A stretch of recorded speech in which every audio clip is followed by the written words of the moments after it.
Bonjour. Alors pour la deuxième présentation de la rentrée littéraire, il y a un thème, c'est le coup de foudre. Donc je vais vous présenter La Félicité du loup de Paolo Cognetti aux éditions Stock et Mon maître et mon vainqueur de François-Henri Desérables chez Gallimard, qu'on connaît beaucoup à Amiens. Donc on va commencer par Mon maître et mon vainqueur. Donc François-Henri Desérables, amiénois d'origine, écrit toujours sous la figure tutélaire d'hommes célèbres. Son premier livre, c'était sur les grandes figures de la Révolution française, ensuite Évariste Galois, et puis le dernier que j'ai préféré, c'est sur Pichelny, un personnage de Romain Gary. Et donc c'était un livre enquête très brillant sur savoir si un personnage de fiction a vraiment existé. Donc il y avait un petit côté pas méta, mais réflexion sur la licence que peut prendre un écrivain sur la vérité. Donc Desérables dit un écrivain fait ce qu'il veut. Et là, il revient sur un livre, on va dire, beaucoup plus premier degré, c'est un roman comique. Donc il y a toujours une figure tutélaire, là c'est Rimbaud et Verlaine. On suit le narrateur qui présente à son grand malheur deux de ses amis, Tina et Vasco.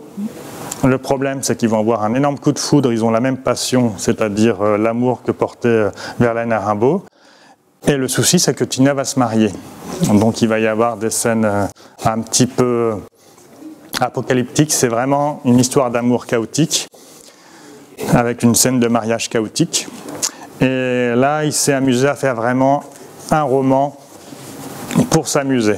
Donc peut-être moins réflexif que le dernier, mais beaucoup plus amusant. Donc Mon maître et mon vainqueur pour passer un bon moment. Et pour le deuxième roman, Paolo Cognetti, c'est un auteur italien que les libraires aiment bien parce que les thématiques, l'écriture parle à beaucoup de monde, il est très facile à lire. Et donc il a commencé par un livre qui s'appelait Le garçon sauvage, c'est un livre sur l'introspection, les balades dans les montagnes, de la poésicité. Son deuxième livre, c'était Les 8 montagnes qui parlaient de l'amitié.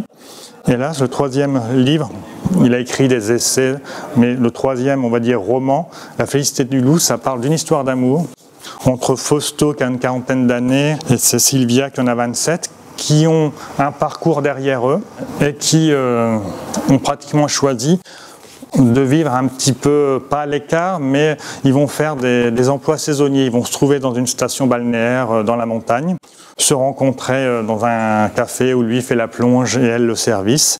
Et c'est une histoire d'amour, contrairement au Desérables où il n'y a pas vraiment de passion, mais quelque chose d'évident.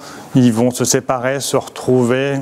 C'est très très beau, c'est très très bien écrit, c'est très fin. Il y a toujours un côté nature, la montagne ne quitte jamais les lits de Paolo Cognetti, à part peut-être celui sur New York.